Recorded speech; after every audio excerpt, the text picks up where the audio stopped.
200 years after Lieutenant Ellen Ripley's heroic sacrifice, scientists bring her back through cloning. This all unfolds aboard the military research spaceship Auriga, where a crew of 42 soldiers and 7 scientists work under strict protocols. Astonishingly, the cloned Ripley shows no defects or abnormalities. Once she's fully developed, scientists extract an alien queen embryo from her, marveling at her pristine condition. Dr. Getterman suggests they keep Ripley alive, and, agreeing, Dr. Wren orders her body sewn up and placed in a secure cell under heavy guard. Days later, Ripley regains consciousness, disoriented and unaware of her situation.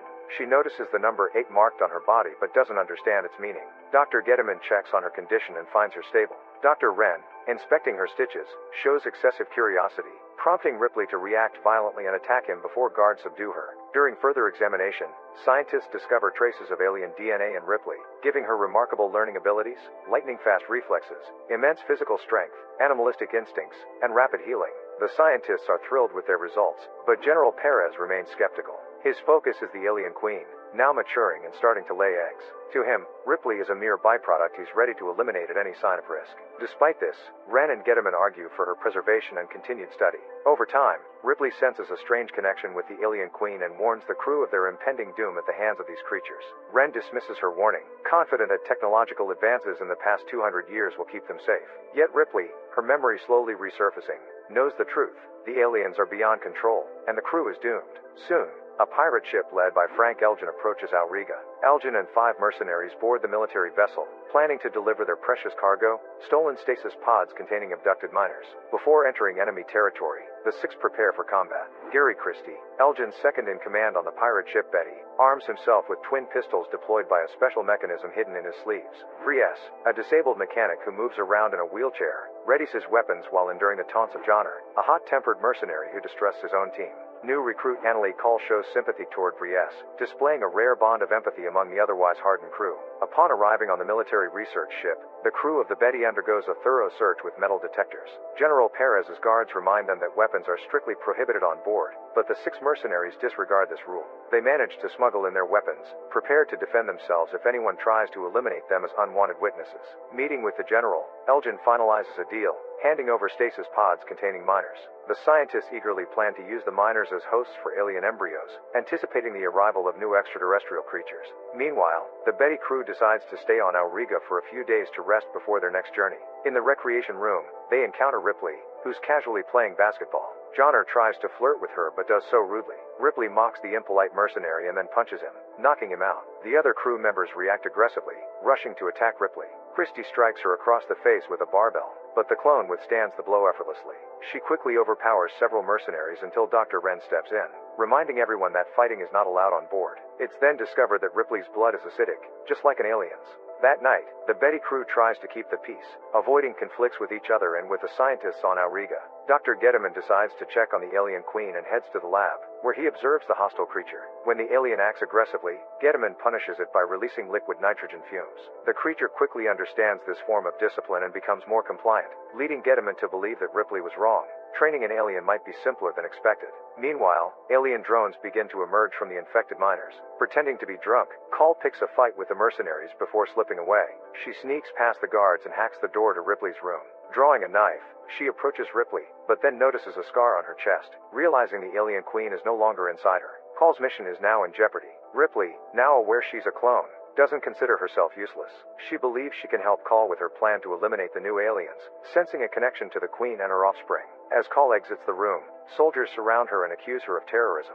Gathering all the mercenaries in the mess hall, the guards prepare to disarm them and carry out an execution. However, Elgin and his crew refuse to go down without a fight. Using their concealed weapons, they easily overpower the soldiers, taking Dr. Wren and the surviving soldier, Di Stefano, hostage. Meanwhile, in one of the holding cells, 2 aliens attack a third, tearing it apart. Its acidic blood melts through the floor, allowing the remaining aliens to escape. Dr. Getterman tries to intervene, attempting to release more liquid nitrogen, but it's too late. As he steps into the cell to inspect the aftermath, one of the aliens returns and attacks him. As chaos unfolds, a ship-wide evacuation is ordered. The aliens prove to be far more intelligent than the scientists had anticipated, endangering the entire research mission.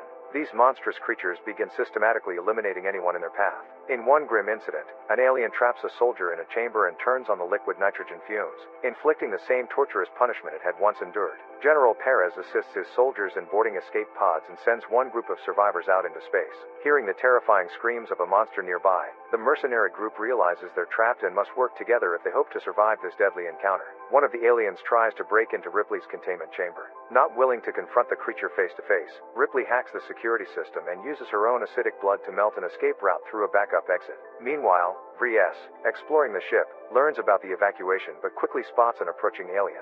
The creature's saliva burns him, but despite being confined to a wheelchair, Vries gathers weapons to defend himself. General Perez prepares another escape vessel, but just before launch, an alien breaches the pod, killing the soldiers inside. Realizing their doom, Perez throws a grenade into the escape pod and launches it into space, sacrificing the pod and the alien inside. His relief is short-lived as a second alien, waiting behind him, attacks before he can celebrate. Di Stefano joins the mercenaries, desperate to escape the ship, which has now become a death trap. Together, they attempt to reach Betty, but obstacles block their path.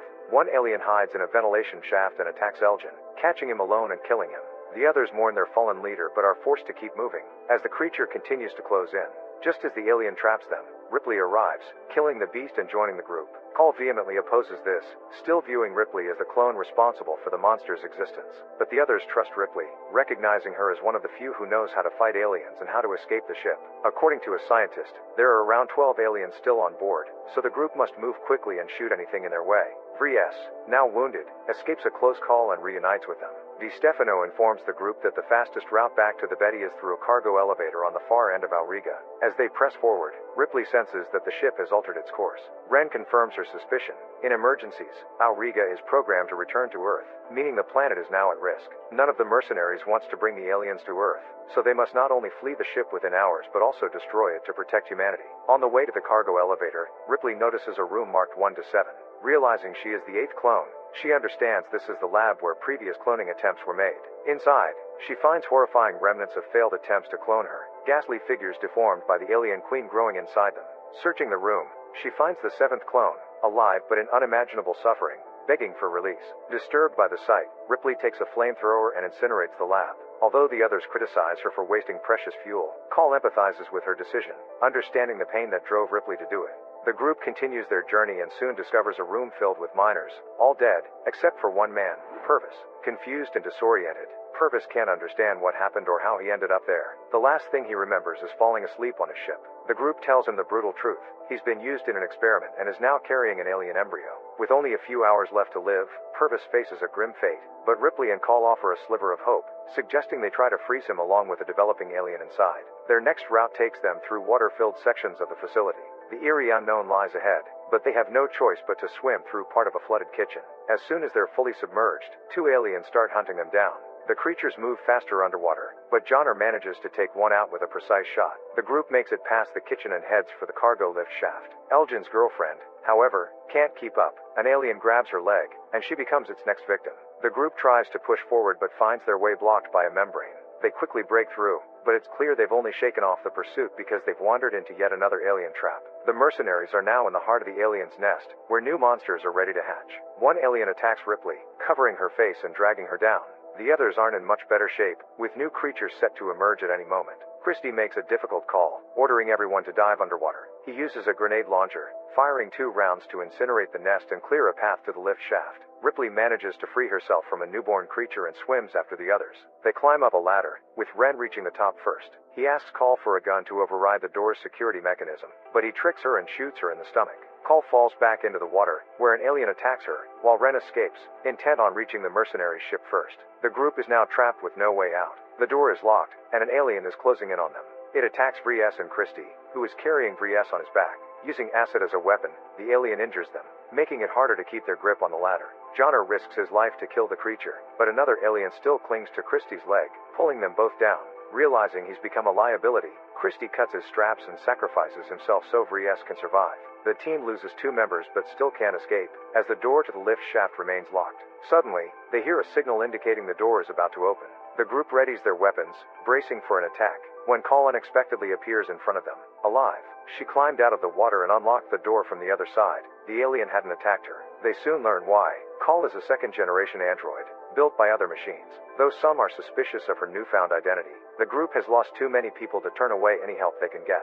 Ren, now far ahead, seems impossible to stop as he seals off doors behind him. The only way to prevent his escape is by accessing Auriga's main computer, a task Call can accomplish from the chapel. Reluctant to engage with her machine-like side, she hesitates, but Ripley encourages her, appealing to her sense of humanity and the importance of their survival. Convincing Call, Ripley watches as she halts Ren and reprograms the ship to crash into an uninhabited area on Earth, hoping to destroy the aliens once and for all. A bond of mutual understanding forms between Ripley and Call. Though one is a clone and the other a robot, they feel more human than many people. Meanwhile, Purvis's condition worsens as the alien within him nears maturity, creating tension among the survivors, who, despite mistrusting him, hesitate to kill him preemptively. The group of 6 continues to escape, but Ripley senses the approaching alien queen. Just then, the floor beneath her collapses, sending her tumbling into a pit filled with monsters. With no way to save her, the others decide to press on, eventually finding the ship, only to find Ren lying in wait. He shoots Purvis and takes Call hostage, demanding they bring an alien to Earth. Realizing Ren's insane plan to unleash the creatures on humanity, they know they must stop him. Purvis, now nearly beyond saving, feels the alien stirring within him. Seizing the opportunity, he attacks Ren, ruthlessly beating him and, moments before the alien bursts from his chest, presses Ren's head against his own chest. The alien's emergence kills both Ren and Purvis, allowing the mercenaries to kill the newborn creature. Ripley regains consciousness in the Queen's lair, where she notices something strange. The Queen, having inherited some of Ripley's human DNA, has entered a second reproductive phase, capable of live births. The lone surviving scientist marvels at the birth of a human-like hybrid monster, which immediately perceives the Queen as an enemy and kills her. Recognizing Ripley as its mother, the creature shows her affection before turning to devour Getaman. Taking advantage of the distraction, Ripley escapes. The team prepares for takeoff, but with their primary pilots dead, and Reyes lacking the skills to operate the ship, they struggle. Ripley arrives just in time to help them launch, narrowly escaping Auriga. The flight is turbulent as one of the hatches remains unsealed. Call heads to the cargo bay, where she encounters the humanoid monster that has also boarded the ship. Attempting to hide, she manages to stay out of sight temporarily. Di Stefano, hearing Call scream, rushes to help but becomes an easy target for the monster. Realizing something terrible is happening in the cargo bay, Ripley leaves Reyes and Johnner at the controls. Confronting the creature, she cleverly exploits its trust, intentionally injuring her hand on its teeth. Her blood, acidic like that of the aliens, burns a hole in the bay window, creating a vacuum that begins sucking everything out into space. The monster is unable to resist and is ultimately ejected into the void. Moments later, Auriga crashes into Earth and explodes, eradicating the alien threat. The pirate's ship, avoiding impact, descends safely into Earth's atmosphere. The 4 survivors celebrate their survival and their victory in preventing an alien invasion of humanity. Ripley and Call, seeing Earth through the window, feel a mix of wonder and uncertainty. For Ripley, this planet feels foreign. She feels like an alien herself. Yet, looking at the vast world before her, she knows she's ready for whatever comes next. Make sure to subscribe and turn on notifications so you can watch more videos like this. Thanks for watching.